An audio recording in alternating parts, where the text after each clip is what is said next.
നാരായണം നമസ്കൃത്യ നരം ചൈവ നരോത്തമം ദേവീം സരസ്വതീം വ്യാസം തതോ ജയമുദീരയേ. അർത്ഥശാസ്ത്രമിദം പുണ്യം ധർമ്മശാസ്ത്രമിദം പരം മോക്ഷശാസ്ത്രമിദം പ്രോക്തം വ്യാസേനാമിതബുദ്ധിനാ.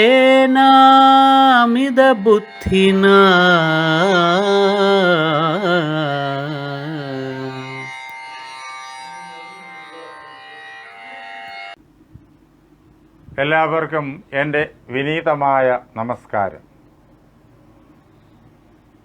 ശ്രീമദ് ഭഗവത്ഗീതയിലെ ദൈവാസുര സമ്പദ് വിഭാഗയോഗം പ്രപഞ്ചത്തെ മനസ്സിലാക്കാനും നമ്മെ മനസ്സിലാക്കാനും വേണ്ടിയിട്ട് വ്യാസഭഗവാൻ നമുക്ക് പകർന്നു തന്നതാണ്. ദൈവീ സമ്പത്തിനെയും ആസുരീ സമ്പത്തിനെയും വിശദമായി നമുക്ക് അതിലൂടെ കണ്ടറിയാം. ദൈവീ സമ്പത്തിന് വ്യാസഭഗവാൻ നൽകിയിരിക്കുന്ന വിശദീകരണം അതാണ് നാം കഥകളിലൂടെ കണ്ടുകൊണ്ടിരിക്കുന്നത്. അഭയം, സത്വസംശുദ്ധി, ജ്ഞാനയോഗ വ്യവസ്ഥിതി, ദാനം, ദമശ്ച യജ്ഞശ്ച, സ്വാധ്യായ, തപ, ആർജവം. ഇതിലെ ആർജവം എന്നുള്ളതാണ് കഴിഞ്ഞ 2 ദിവസമായിട്ട് നാം നേരിട്ട് പഠിച്ചുകൊണ്ടിരിക്കുന്നത്. അതിനു മുമ്പ് പറഞ്ഞതെല്ലാം നാം വിവിധങ്ങളായ കഥകളിലൂടെ കണ്ടു കഴിഞ്ഞിരിക്കുന്നു. മനസ്സിൻ്റെ അവക്രതയാണ് ആർജവം, കാപട്യമില്ലായ്മ. അത് ദൈവീ സമ്പത്താണ്. കാപട്യമില്ലായ്മയുടെ ഉദാഹരണമായിട്ട് നാം ഭീഷ്മൻ്റെ വാക്കുകൾ കേട്ടു. ഏറ്റവും നിർണായകമായൊരു സന്ദർഭത്തിൽ ഭീഷ്മൻ കൗരവപക്ഷത്തെയും പാണ്ഡവപക്ഷത്തെയും തുല്യമായി കണ്ട് 2 കൂട്ടർക്കും ഹിതം വരും പ്രകാരത്തിൽ നല്ല ഒരു സംവിധാനം പറഞ്ഞ് കേൾപ്പിച്ചു. അത് എല്ലാവരും പിന്തുടരണം. പാണ്ഡവന്മാർ അത് അംഗീകരിക്കുമെന്നുള്ള കാര്യത്തിൽ യാതൊരു തർക്കവുമില്ല. പക്ഷെ അതിന് വിപരീതമായി നിൽക്കുന്നത് കൗരവന്മാരാണ്. അതുകൊണ്ട് അവർ അത് അംഗീകരിച്ചേ പറ്റൂ. ഇല്ലാതെ യുദ്ധത്തിന് പുറപ്പെട്ടു കഴിഞ്ഞാൽ അത് ആപൽക്കരമാണ് എന്ന് കാര്യകാരണസഹിതം ഭീഷ്മൻ പറയുന്നത് നാം കേട്ടു. പറയേണ്ടത് അദ്ദേഹം പറഞ്ഞു കഴിഞ്ഞിരിക്കുന്നു. അതിനെ തുടർന്നാണ് ദ്രോണൻ സംസാരിച്ചു തുടങ്ങുന്നത്. ദ്രോണനും മഹാരാജാവിനോടും ദുര്യോധനാദികളോടും അവിടെ ഇരിക്കുന്ന ഭീഷ്മ വിദുരാദികളോടും പറഞ്ഞ വാക്യം ഇതാണ്: ഭീഷ്മർ എന്തൊക്കെയാണോ പറഞ്ഞത് അതിനെ ഞാൻ പൂർണ്ണമായും അംഗീകരിക്കുന്നു. എൻ്റെയും അഭിപ്രായം അതുതന്നെയാണ്. അതുകൊണ്ട് പാണ്ഡവന്മാരോടൊപ്പം ഈ രാജ്യത്തെ പങ്കിട്ട് സുഖമായിട്ട് കൗരവന്മാർ അനുഭവിക്കണം. പാണ്ഡവന്മാരെ ഇവിടെ നിന്നിട്ട് ഒഴിവാക്കുക എന്ന് പറയുന്നത് ഒരിക്കലും ന്യായയുക്തമല്ല, അത് സാധ്യവുമല്ല. അതിനാൽ ഭീഷ്മൻ പറഞ്ഞതുപോലെ രാജ്യത്തെ 2 പങ്കാക്കിയിട്ട് ഹസ്തിനാപുരം കേന്ദ്രമാക്കി കൗരവന്മാരും ഖാണ്ഡവപ്രസ്ഥം കേന്ദ്രമാക്കി പാണ്ഡവന്മാരും രാജാക്കന്മാരായിട്ട് സുഖമായി വാഴട്ടെ. ജീവിതകാലം മുഴുവൻ പാണ്ഡവർക്കും കൗരവർക്കും സൗഖ്യമുണ്ടാകട്ടെ. സഹോദരന്മാരായിട്ട് പരസ്പരം സഹകരിച്ചുകൊണ്ട് എല്ലാവരും കഴിയട്ടെ.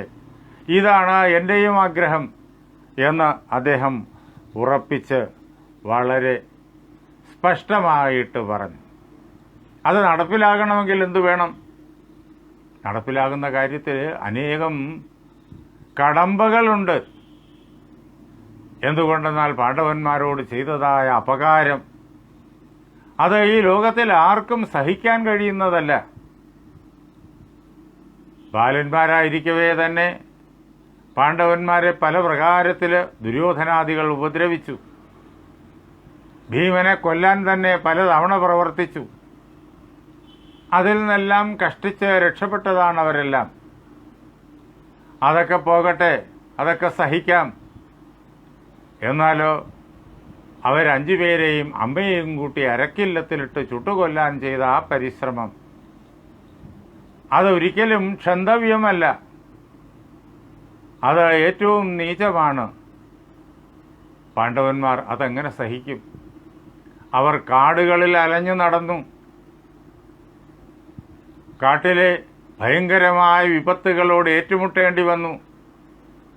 പാണ്ഡവന്മാർക്ക് കരുത്തുണ്ടായിരുന്നതുകൊണ്ട് അവർ ആ കൊടുങ്കാടുകൾക്കുള്ളിൽ ജീവിക്കുന്നതായ രാക്ഷസന്മാരുടെ പിടിയിൽപ്പെടാതെയും അവരെ വേണ്ടും പ്രകാരത്തിൽ സംഹരിച്ചും ജീവനോടുകൂടി നിലനിൽക്കുന്നു.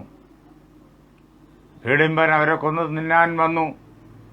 ഹിഡിംബനെ ഭീമൻ സംഹരിച്ചു.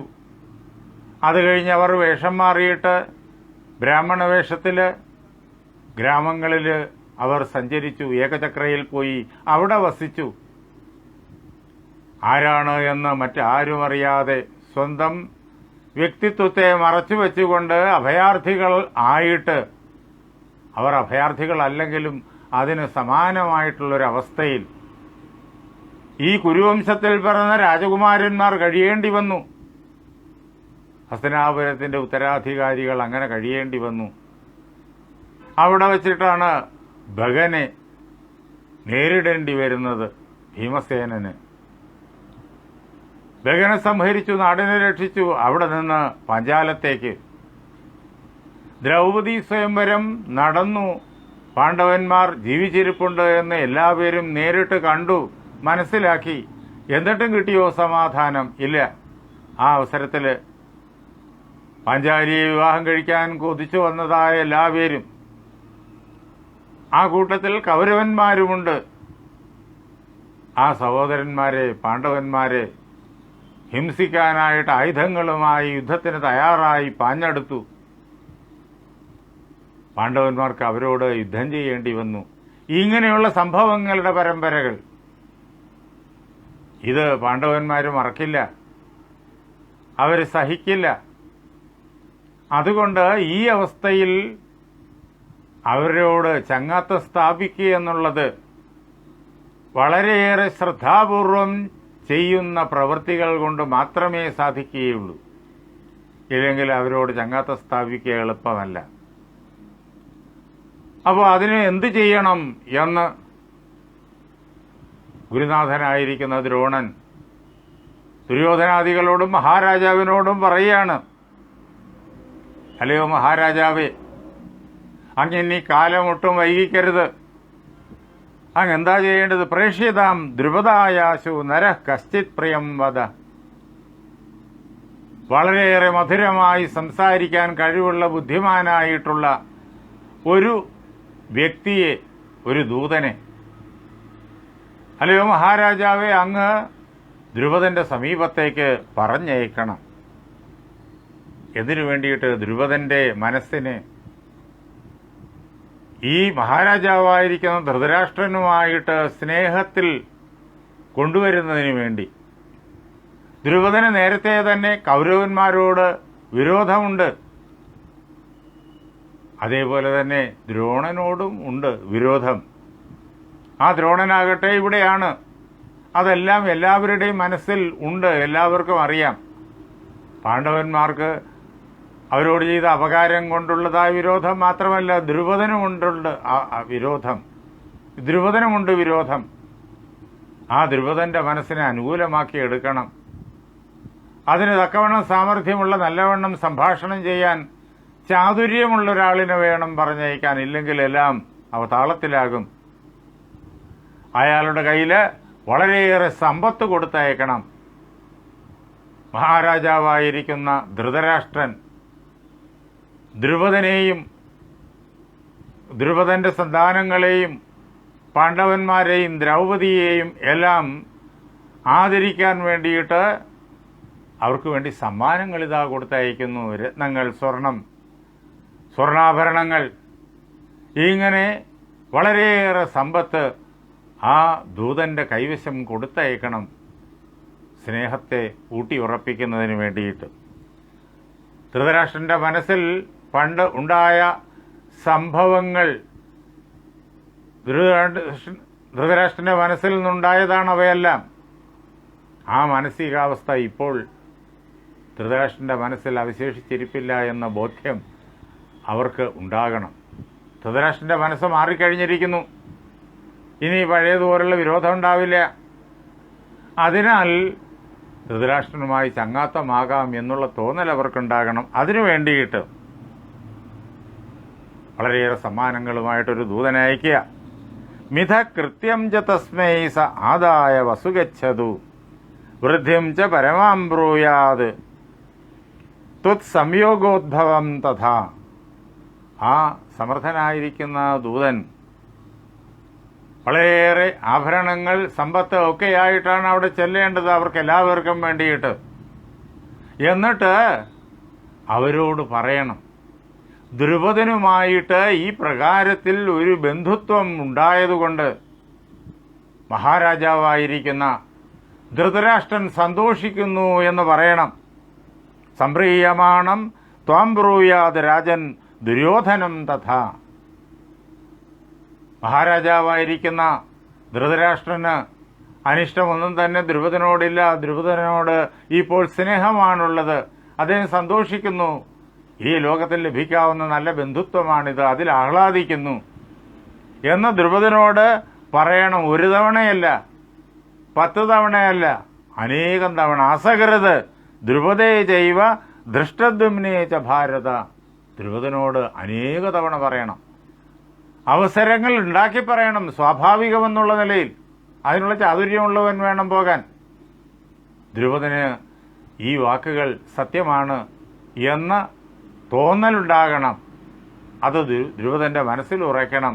1 തവണയോ 5 തവണയോ പറഞ്ഞതുകൊണ്ടൊന്നും ദ്രുപദൻ അതിനെ ഉൾക്കൊള്ളില്ല. കാരണം നേരത്തെ നടന്ന സംഭവങ്ങളെല്ലാം ആ പ്രകാരത്തിലുള്ളതാണ്. അതുകൊണ്ട് വിശ്വാസം ഉറപ്പിക്കാൻ വേണ്ടിയിട്ട് അനേക തവണ പറയണം, ആവർത്തിച്ച് ദ്രുപദനോട് പറയണം എന്ന് മാത്രമല്ല, ധൃഷ്ടദ്യുമ്നോട് പറയണം. ദ്രുപദന്റെ എല്ലാ മക്കളോടും പറയണം. വീണ്ടും വീണ്ടും എല്ലാവരും കേൾക്കെ സഭാമധ്യത്തിൽ വച്ച്, ദ്രുപദന്റെ ബന്ധുജനങ്ങളിരിക്കുന്ന സന്ദർഭങ്ങളിൽ വച്ച്, പാണ്ഡവന്മാരുടെ മുന്നിൽ വെച്ച്, ദ്രൗപദിയുടെ മുന്നിൽ വെച്ച് മഹാരാജാവായ ധൃതരാഷ്ട്രനും അതേപോലെ ദുര്യോധനാദികൾക്കും ഇപ്പോൾ ഹൃദയത്തിൽ ഉള്ളതായ സ്നേഹത്തെ, ആദരത്തെ അറിയിക്കണം. ദ്രുപദനുമായുണ്ടായ ബന്ധുത്വം കൊണ്ട് ധൃതരാഷ്ട്രന് വളരെയേറെ ഔന്നത്യമുണ്ടായിരിക്കുന്നു എന്ന് വളരെ ഭംഗിയായി പറഞ്ഞ് ബോധ്യപ്പെടുത്തണം. ഉചിതത്വം പ്രിയത്വം ച യോഗസ്യാവിച വർണ്ണയേത് പുനഃപുനശ്ച കൗന്ദേയാൻ മാദ്രീപുത്രൗ ച സന്ത്വയൻ. എന്ന് മാത്രമല്ല, കുന്തിയുടെ മക്കളായിരിക്കുന്ന ആ 5 പേരോടും, ഈ 5 പേരും കുന്തിക്ക് മക്കളാണ്. അതിൽ 2 പേര് മാദ്രിയുടെ മക്കളാണെങ്കിലും കുന്തിയെ സംബന്ധിച്ചിടത്തോളം 5 പേരും കുന്തിയുടെ മക്കളാണ്. അങ്ങനെയാണ് അവർ 5 പേരെയും ആ അമ്മ വളർത്തിയത്. അതുകൊണ്ട് തന്നെ ഈ 5 പേർക്കും ആ അമ്മയോടുള്ളതായ ആദരവും അങ്ങനെ തന്നെയാണ്. മാദ്രി മരിച്ചുപോയത് കൊണ്ട് കുന്തിയാകട്ടെ കൂടുതൽ വാത്സല്യം നകുല സഹദേവന്മാരിൽ ചൊരിഞ്ഞിട്ടുണ്ട്. അതുകൊണ്ട് അവർക്ക് 2 പേർക്കും ആ അമ്മയോട് ഒരിക്കലും മറക്കാനാവാത്തതായ സ്നേഹബന്ധമാണ്. അതുകൊണ്ട് അവരോട്, മാദ്രീപുത്രന്മാരായിരിക്കുന്ന നകുല സഹദേവന്മാരോടും അതേപോലെ യുധിഷ്ഠിര, ഭീമ, അർജുനാദികളോടും അവർ 5 പേരോടും ഈ ദൂതൻ അങ്ങയുടെ വാക്കായിട്ട് വർണ്ണിച്ചു കേൾപ്പിക്കണം.